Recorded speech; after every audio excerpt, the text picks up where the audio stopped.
అండి, చింతపండు లాలీపాప్ ఎలా చేయాలో చూపిస్తున్నాను. మేము చిన్నప్పుడు చింతపండు లాలీపాప్ ఇలా తయారు చేసుకొని తినేవాళ్ళం. రుచికి రుచి, ఆరోగ్యానికి ఆరోగ్యం ఉంటుంది. ఇదిగోండి చింతపండు కొంచెం, బెల్లం కొంచెం, కళ్ళుప్పు కొంచెం, జీలకర్ర, ఇవన్నీ మన ఆరోగ్యానికి చాలా మంచిది.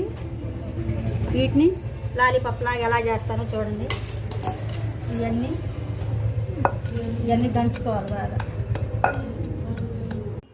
ఇలా నూరుకుంటాం కదా మెత్తగా, చింతపండు, ఉప్పు, జీలకర్ర, బెల్లం ఇలా నూరుకున్న తర్వాత ఇలాంటి ఖాళీ పుల్లలు తెచ్చుకొని స్పూను లాంటి దీంట్లో ఇలా పెట్టుకొని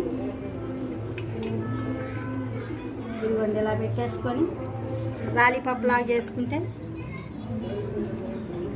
చూసారా, చింతపండు లాలీపాప్. టేస్ట్, ఆరోగ్యానికి ఆరోగ్యం, ఎంతో రుచికరమైన చింతపండు లాలీపాప్.